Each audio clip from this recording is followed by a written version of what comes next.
Quel risque je prends en utilisant mon mot de passe de messagerie sur d'autres comptes? En utilisant le mot de passe de votre messagerie sur d'autres sites, vous prenez le risque qu'un criminel puisse accéder à votre boîte mail si un de ces sites se faisait pirater. En plus de contenir vos messages personnels, votre boîte mail est un élément majeur de votre sécurité sur Internet. En effet, vous devez généralement indiquer votre adresse mail pour pouvoir réinitialiser votre mot de passe sur les différents sites auxquels vous êtes inscrit, comme par exemple les réseaux sociaux ou encore les sites de vente en ligne. Si un pirate arrivait à prendre le contrôle de votre boîte mail, il pourrait alors réinitialiser les mots de passe de vos autres comptes et en prendre le contrôle pour, par exemple, usurper votre identité ou même passer des commandes à votre place. La sécurité de votre boîte mail est donc très importante. Choisissez un mot de passe solide que vous n'utilisez nulle part ailleurs, ne le communiquez jamais à personne, changez-le régulièrement et activez la double authentification pour qu'une confirmation vous soit demandée si quelqu'un essayait de se connecter à votre compte. Choisir des mots de passe sécurisés sans souvenir, c'est une galère, donc comment faire? Utiliser le même mot de passe pour plusieurs de vos comptes serait trop risqué si l'un d'entre eux était piraté.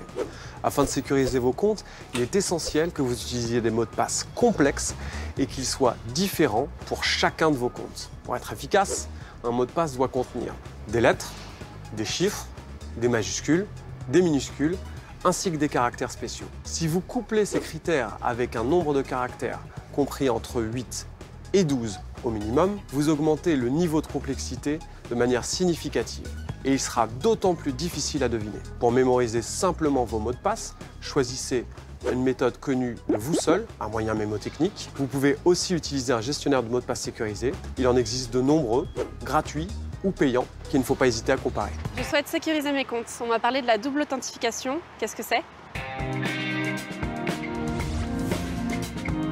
La double authentification, aussi appelée validation en 2 étapes, est un procédé qui permet de renforcer la sécurité de ses comptes en agissant comme une protection supplémentaire en cas de vol de votre mot de passe. Cette fonctionnalité peut s'activer sur votre compte de messagerie, sur les réseaux sociaux et même sur certains sites de vente en ligne.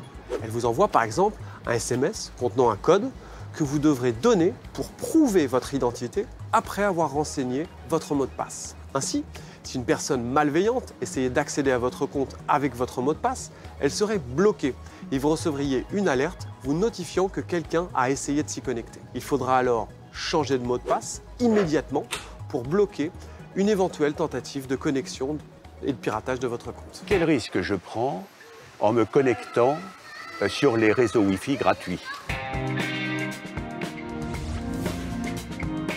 Une multitude de lieux vous offrent un accès Wi-Fi gratuitement pour vous permettre d'aller sur Internet. Qu'ils vous demandent ou pas un mot de passe, ces réseaux publics restent des réseaux que vous ne connaissez pas. Et vous devez donc être vigilant sur plusieurs points. Tout d'abord, il est important que les paramètres de partage de votre appareil ne soient pas ouverts lorsque vous vous connectez à un Wi-Fi public. Sinon, n'importe qui pourrait accéder directement à toutes les données que vous partagez. Ensuite, évitez de faire des opérations sensibles lorsque vous êtes connecté à un réseau public Wi-Fi, afin d'éviter qu'elles ne soient interceptées par un pirate qui contrôlerait ce réseau. Privilégiez votre connexion 3G ou 4G et désactivez la connexion Wi-Fi de votre appareil pour qu'il ne s'y connecte pas automatiquement. Comment être sûr que les applications que je télécharge ne captent pas mes données personnelles? Lorsque vous installez une application sur votre smartphone, vous l'autorisez à accéder à certaines informations et fonctions de votre appareil. Généralement, ces applications ont besoin de ces données pour fonctionner correctement. Cependant, certaines applications vous demandent d'accéder à des données qui ne sont pas nécessairement utiles à leur fonctionnement.